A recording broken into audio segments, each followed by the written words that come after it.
Well, no. Okay, I want to welcome everybody. I'm Tressa Kentner, and I'm the lead for the Healthcare Committee.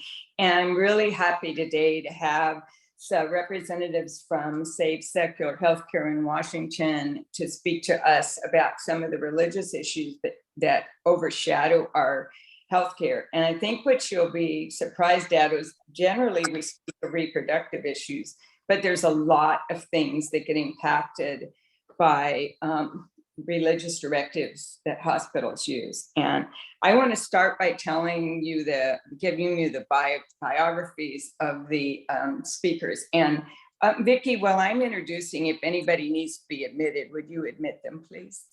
Our first speaker is Dennis Barnes. You want to raise your hand? I think you'll be pretty obvious who you are, but Dennis is active in issues of civil liberties, equity, and fair access to healthcare services. He was a manager with a large healthcare Washington healthcare insurance company, and he saw firsthand how decisions with medical provider, legislative, and regulatory communities could impact the lives of many. Aware of how these policies could impact end-of-life, reproductive, and gender care, he became active in Save Secular Healthcare Washington shortly after its formation in 2020. He has served on the boards of nonprofit organizations and is active on a wide variety of community and social organizations. He worked in Southward Development and has been a magazine columnist and speaker at technical conferences. He and his wife have four grown children and reside in Lake Forest Park, Washington. Welcome. Our next speaker is Susan Young. Would you raise your hand? So Susan has been involved in activism to various degrees since she was in high school. Her career in the field of education has included being a classroom teacher, a site administrator, and professional development provider. She has published more than 12 books and is an internationally known speaker. Her interest in healthcare activism began while residing on Lopez Island, where access to the full spectrum of services was limited not just geographically, but also by restrictions imposed by some existing island providers. She intentionally selected secular healthcare providers on her relocation to Bremerton several years ago. The recent Virginia Mason CHI Franciscan merger spurred Susan to do something about diminishing access to secular healthcare in our state. She is a co-founder of Secular Healthcare Washington and actively engaged in advocating for ready access to affordable, comprehensive, high-quality healthcare for everyone. And last but not least, Caroline Zimmers. Carolyn DVM has lived in Kitsap County since 1983. After selling her veterinary practice and retiring in 2015, Dr. Zimmers found time to focus on local, state, and national issues. She was very involved in ordinances to prevent the sale of puppy mill animals in Kitsap County and other humane legislation at the state level. She is co-founder of North Kitsap Individual and is also very active in the League of Women Voters, ERACE, which is Equity, Race, and Community Engagement, Kitsap CERD, which is showing up for racial justice, and a precinct committee officer in the 23rd Legislative District. Wow, when do you have time to do anything? Since 1983, Dr. Zimmer's healthcare was provided by Winslow Clinic, which later became Virginia Mason Winslow. For almost 40 years, she received excellent medical care in Winslow. When she heard about the takeover of Virginia Mason by CHI, she co-founded Save Secular Healthcare Washington with Susan Young and moved on to a secular healthcare provider. So I'm going to turn it over to Susan. Oh, thank you so very much. I'm going to go ahead and share my screen, and we will go ahead and get this started. Carolyn, you want to get us going then? Yes, we've been thoroughly introduced, and I appreciate that. So,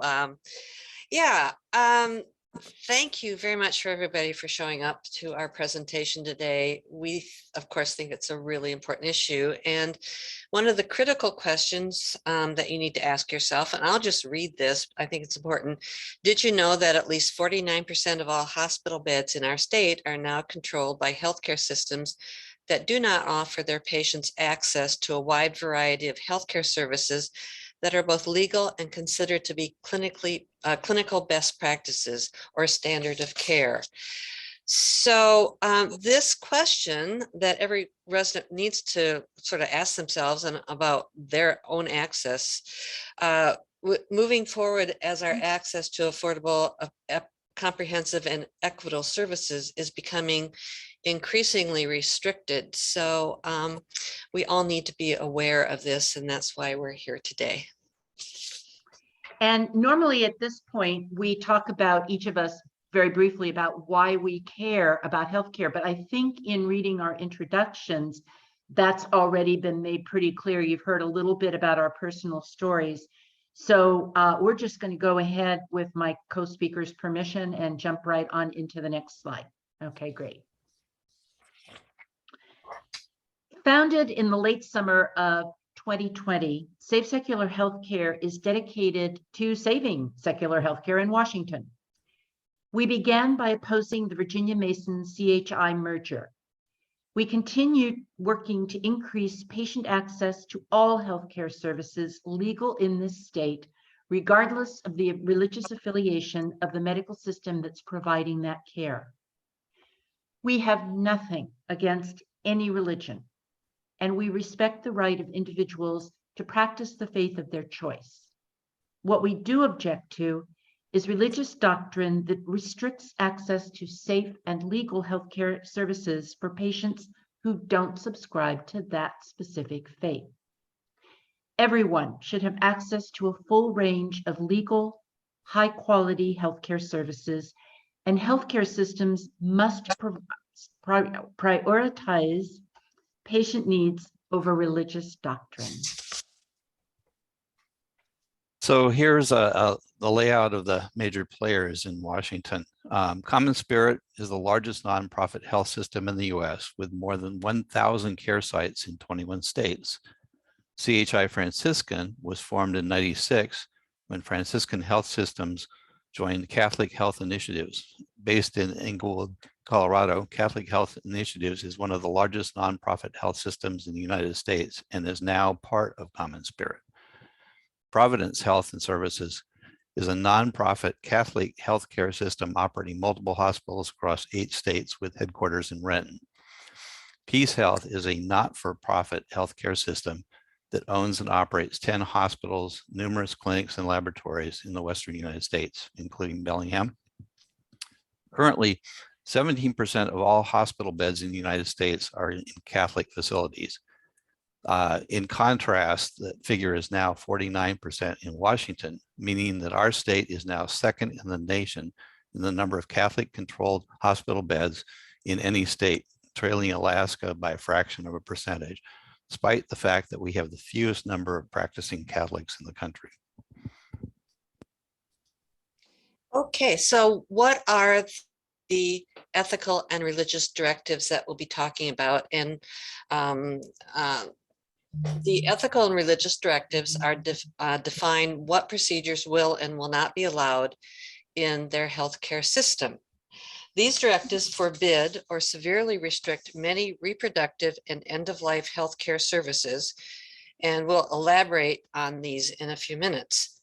According to an analysis of the 2018 version of the ethical and religious directives, which was written by Haley Pennon and Amy Chen, who are well known for their writings on this subject, the ethical and religious directives present a theological basis for the Catholic healthcare ministry and govern the way health is delivered in Catholic health facilities and systems, including hospitals, clinics, and managed care organizations. And you can see on the screen that it was created by the United States Conference of Catholic Bishops and not medical experts. And we are going to go into these points in detail. So the ethical and religious directives are incorporated into medical system guidelines. This is the primary way that the Catholic Church has instilled its doctrines throughout our state and national healthcare systems. The ERDs prohibit Catholic-owned and affiliated healthcare systems from providing services that the Catholic Church deems either immoral or potentially scandalous. As a result, the U.S. Conference of Catholic Bishops, all men with no professional medical credentials or training, are able to create standards that dictate our care. So there's a misconception that the ERDs refer just to abortion or death with dignity, but that's not the case. There are a variety of treatments that are restricted or banned. That would include contraception, even limited in cases of sexual assault, sterilization, tubal ligation and vasectomies, abortion, any fetus that has a heartbeat, even if it's needed to save the mother, includes miscarriages and ectopic pregnancies. Infertility treatment such as artificial insemination or in vitro fertilization, surrogacy affecting both heterosexual and gay couples, hormone therapy, especially related to trans patients and transgender surgeries, and end-of-life care, even the death with dignity provisions of Washington State. And we'll return to ERD number 61, which references the virtue of redemptive suffering. So stay tuned for that. There are 6 parts in the current version of the ERDs. We're going to give a brief overview of the 5 parts that are most directly affecting patients. They are social responsibility, professional patient relationship, reproductive services, end-of-life issues, and collaborative relationships with secular providers. So I'll talk about part 1, which is entitled Social Responsibility. And this is based on the 2018 version of this document. And the social responsibility, you can see, contribute to good society and to the reign of God, and be a transformative power in society. I'm going to talk about the ERDs number 8 and number 9, and within this section of the document.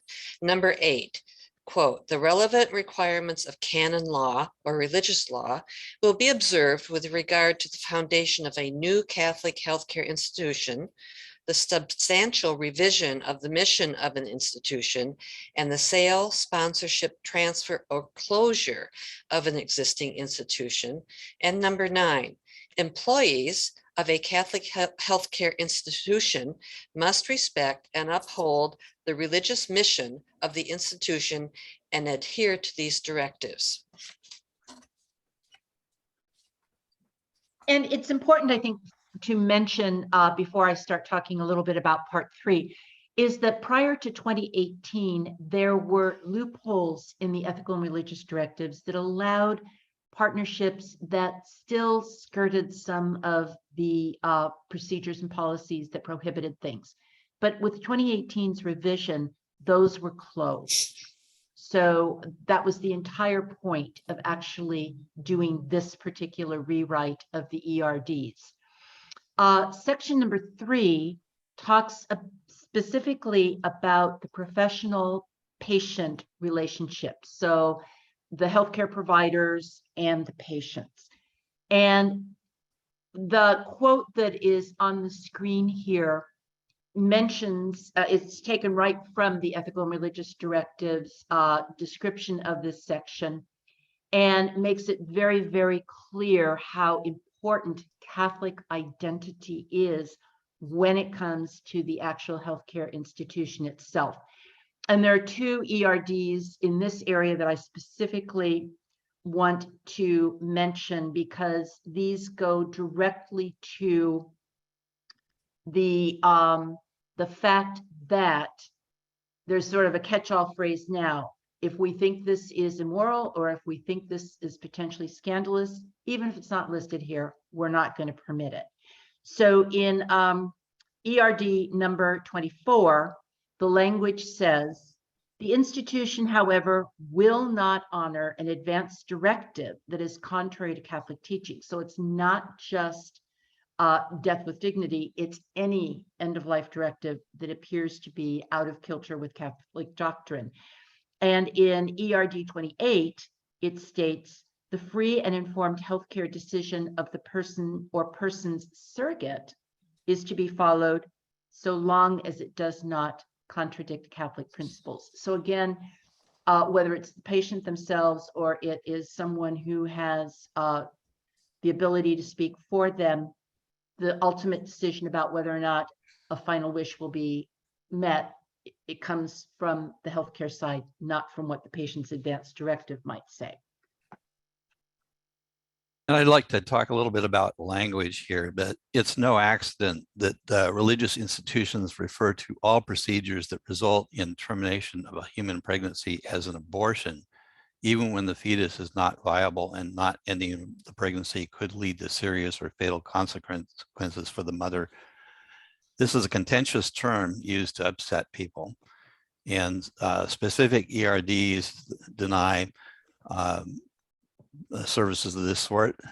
38, 39, 40, and 41 denies acts of assisted conception, such as in vitro fertilization or artificial insemination. Number 42 denies surrogacy. Number 45 denies termination of pregnancy at any time, including miscarriages if there is still a fetal heartbeat. Number 48 denies any intervention for an ectopic pregnancy.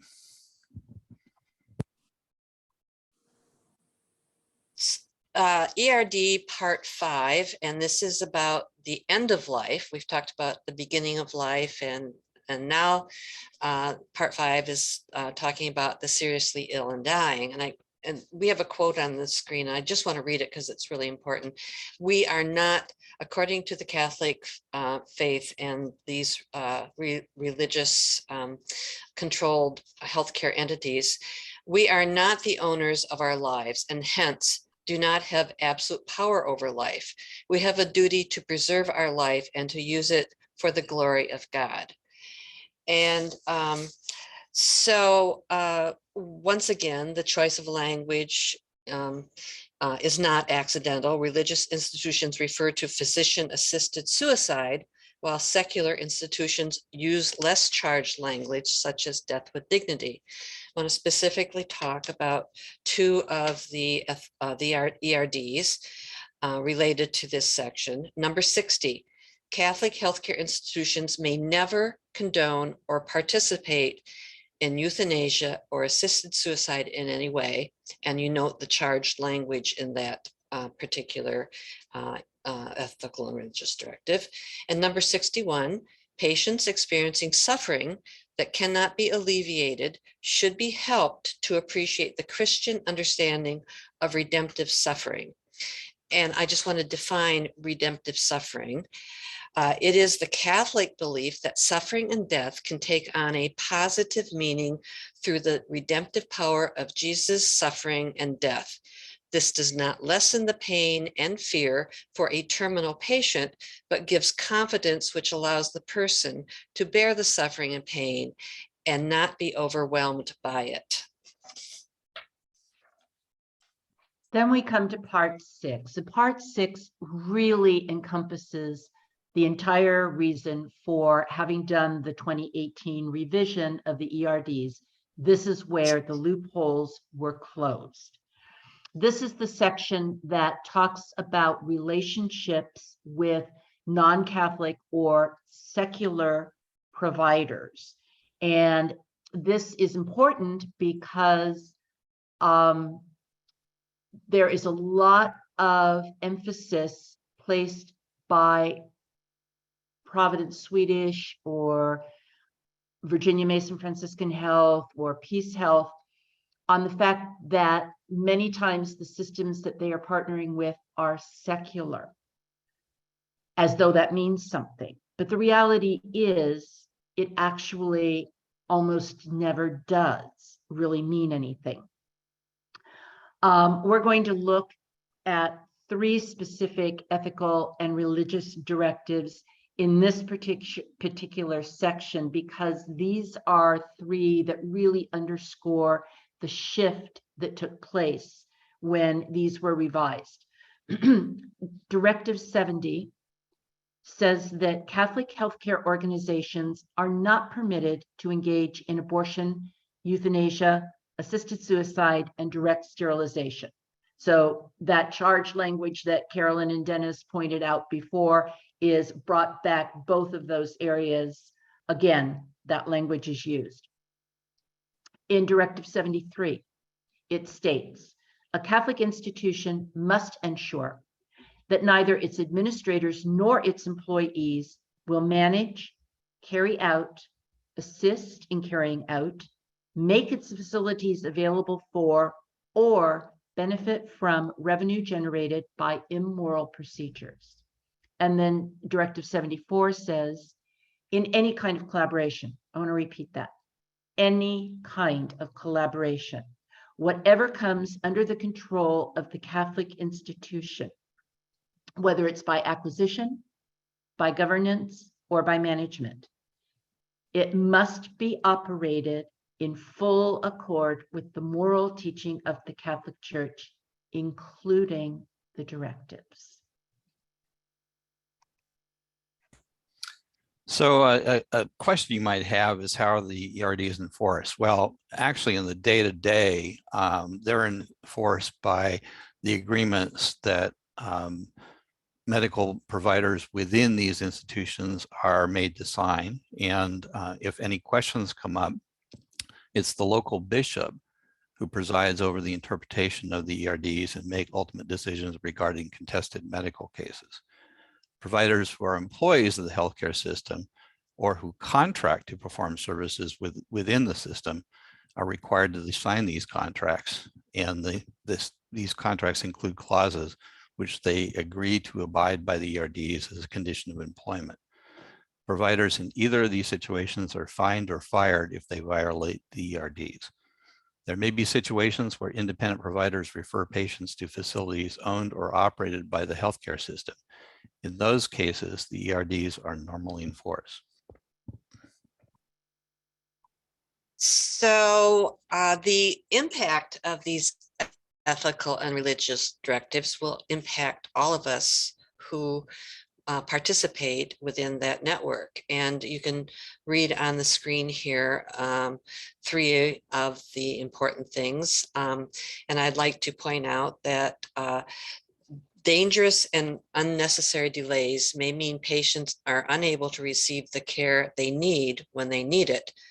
For example, a patient who needs miscarriage management may be referred to an ethics board for a decision as to whether or not the necessary procedure can be completed instead of being provided immediately. Or may be referred to a provider who is outside network and located many miles away. This disproportionately harms women, terminally ill patients, BIPOC, Black, Indigenous, people of color, LGBTQ, and individuals with low income and in rural populations. This results in reproductive injustice to individuals and communities. And 3, Catholic healthcare systems in Washington are among the most expensive in the state.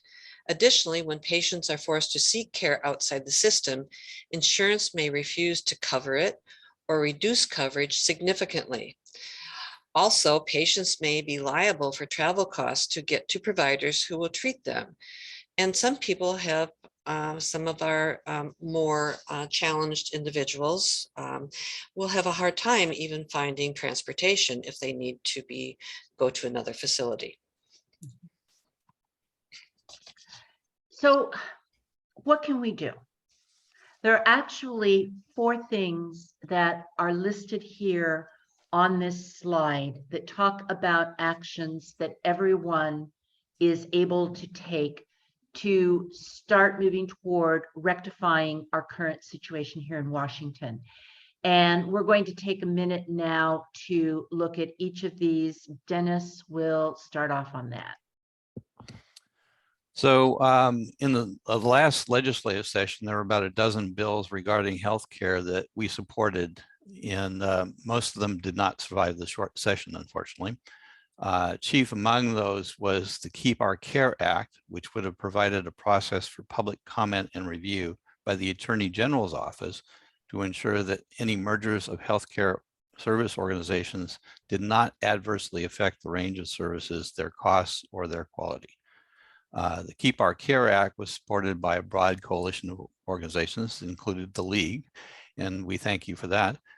This bill and all of the others that did not advance will probably return in the next session. At the national level, President Biden's healthcare platform does include regulation of mega healthcare systems across the country, and the appointment of Lena Khan as chairman of the Federal Trade Commission are both positive signs that there is interest in addressing this situation federally as well. So a very important way that you can impact this is to advocate for yourself and others. And here are some things on the screen that you can do. You can find out who owns and operates whatever practice, clinic, or hospital that you go to, what services they provide, what they prohibit, how you can gain access to providers outside of their network, and who makes that final decision. And so all too often people make assumptions about the care they will receive and discover too late that their assumptions were wrong. So look at these questions. You need to ask so you are fully aware of who is providing your healthcare services and what you can expect in terms of access to treatment. And you have to be pretty sophisticated in some cases about the questions you ask, because there's a lot of ways that these providers can get around and obfuscate and not be transparent with their answers. Right. And another thing too is there's lately been more emphasis on, well, but they didn't talk to their family about it. Be sure your family knows what you want and that they are very clear on what your wishes are for treatment at any point in time in your life. And then we also have resources that are available to anyone to use to better educate yourself. And I'm going to take just a moment to take you live and show you what's called a live binder. The metaphor for this is that it is a digital 3-ring notebook.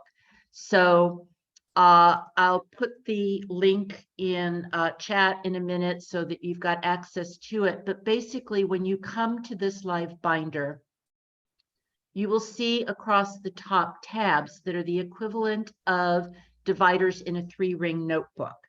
And when you use the link that I'm going to provide to you to enter the binder, you'll come to a table of contents and you'll see the name of each of the tabs listed. And then the bulleted items are resources that are included on that tab. They are the equivalent of digital notebook paper. Anything that can be digitized can be added to the binder. So we have some introductory material. If I click on the introduction tab, then you'll see that it changes the view. And there's a little opening statement about what the introduction is. Also, note that on this particular tab, you can get our email address. You can access a link to sign up for our newsletter. And there's also a static web page that is available, but it is pretty static at this point in time because we're all really busy doing stuff with healthcare. And then if I want to learn, for example, if I want to learn more about the growth of the Catholic health systems in the country, I can click on this first sub-tab, which is, like I said, the sheet of paper, and it takes me to the actual report, which I can either read here or I can click on the link that is above and go right out to that website. There's lots and lots of information here, many days of stuff if you want to go through it. We've got information about reports on healthcare in Washington, federal agencies related to healthcare, state agencies, organizations that advocate for equitable healthcare. Certificate of need, which we're not even really talking about today. That's another presentation for another time, but we are talking about the ethical and religious directives. If I click on that, you will see right up here, you've got the top row on the left, direct access to the full text of the ethical and religious directives version that we've been talking about today. Also, Dennis, bless his heart, did a comparison of the previous version of the ERDs and the current version so that you can see exactly what was changed to close all those loopholes that I mentioned. And then there are just other examples through here as well, and you can continue to click through. There's also a tab called Actions You Can Take Today. If you are looking for generic kinds of things you can do to push back, come here. You can click on any of these tabs, and it will give you something you can do and give you the directions for how to go about doing it. There's articles of interest generally about healthcare, specifically about Virginia Mason CHI Franciscan, since that's what our roots were in. Information about charity care, which again is another whole presentation on what's happening there. And then Dennis mentioned that we were active in the last legislative session. And this section here shows you what bills we supported, what kinds of actions we suggested our members take, and a little bit about the outcomes. If you ever come to a sheet, a tab where you see a gray area like this, all you need to do to access that resource is click on the URL right above it, and it will take you to where it is you need to go. So this is chock full of all kinds of information, and I will stop sharing my screen. Susan, one comment. Could you explain the color coding? Okay, yeah, the color coding is in my head, undocumented and roughly organizing the subtabs. So if you see, let me go back for a second to, okay, here, for example. You're not sharing now. Oh, I'm not sharing now. See, darn it. Okay, let me go back and share again. We do have one more slide too, Susan. Yeah, I know we do. Yep. So the orange tabs here all are how a bill becomes a law, basically, basic information. The red tabs are all the Senate bills. The green are all the House bills. And then if I turned them red, it was mostly because they didn't pass. Originally, the Senate ones were blue. So when you see a clump of things that are colored in some way, they're related by topic. I could have just said that and been done. Thank you. Okay, so now we have one more slide left. Dennis. So one other thing, Susan puts a lot of work into the live binder. So I encourage you all, if particularly as the legislative session kicks up, I know she puts a lot of things in there. So by all means, make this something that you follow. So what do we do? Well, we know what will happen if we do nothing. So we're here to fight. We're working to educate the public about the impact of mega healthcare systems on our access to care, how to work with our legislators to enact laws that will protect us, and to help Washingtonians know how to advocate for themselves. So here's some ways that you can contact us. We'll be putting these into the chat as well. And since we'll be going into questions next, this would be probably the time to stop the recording. Okay, Dennis and Susan and Carolyn, I'll let you guys contribute or control how you want to answer questions. So